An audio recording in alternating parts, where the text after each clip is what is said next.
अरविंद केजरीवाल बिल्कुल इस्तीफा नहीं देंगे।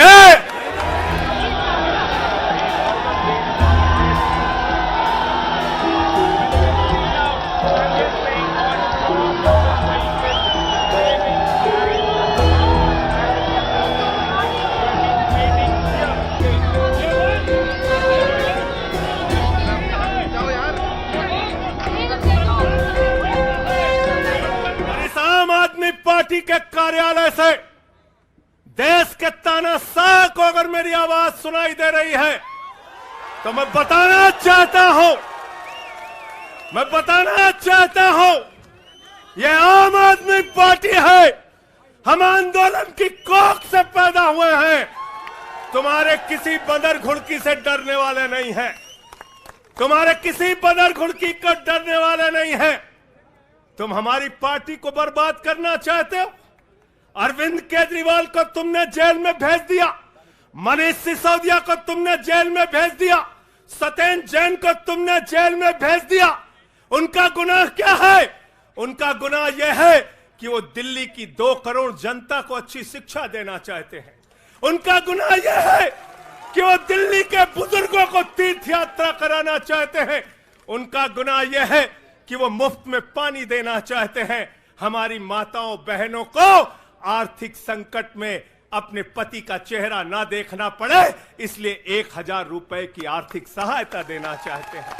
उनका गुनाह यह है कि हमारी माताएं बहनें जब मजदूरी करती हैं उनके पास बस का किराया नहीं होता। एक ऑटो वाले की बेटी जो कॉलेज जाती है उसके पास बस का किराया नहीं होता। उनका गुनाह यह है कि अरविंद केजरीवाल कहते हैं हमारी बेटियों को, हमारी माताओं को बस की यात्रा के लिए 1 रुपए नहीं देना पड़ेगा।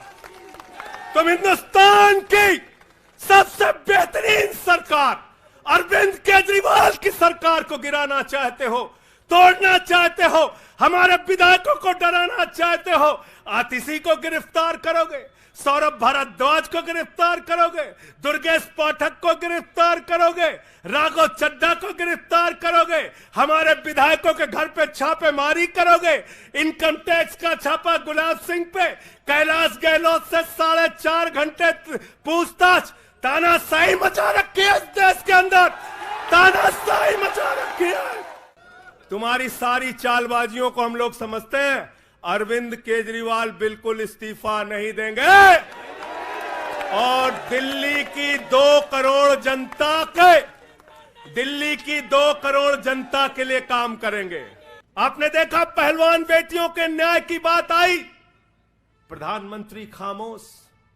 कहते हैं केजरीवाल इस्तीफा दो। मणिपुर 1 साल से जल रहा है। वहां की बेटियों को निवस्त करके, वहां की पत्नी, वहां के एक फौजी की पत्नी को निवस्त करके घुमाया गया। उस हिंसक मुख्यमंत्री का इस्तीफा नहीं मांगते भाजपाई, जो एक राज्य को जला रहा है 1 साल से, उसका इस्तीफा नहीं मांगते। जो आपके बच्चों को शिक्षा दे रहा है उसका इस्तीफा मांगते। इसलिए किसी भी गलतफहमी में मत रहना। और अगर ये इस्तीफा वाला चक्कर शुरू हो गया तो जान लो ये सारे विपक्ष के जितने भी मुख्यमंत्री हैं सब जेल में होंगे और सबको इस्तीफा देना पड़ेगा। इसलिए इनके चक्कर में मत पड़ना। मैं सिर्फ यही कहना चाहता हूं इनसे भाई, और आज मैंने जेल से छूटते ही कहा और जेल से छूटने के बाद अपने काम में लग गया हूं। जश्न का वक्त नहीं है, जंग का वक्त है।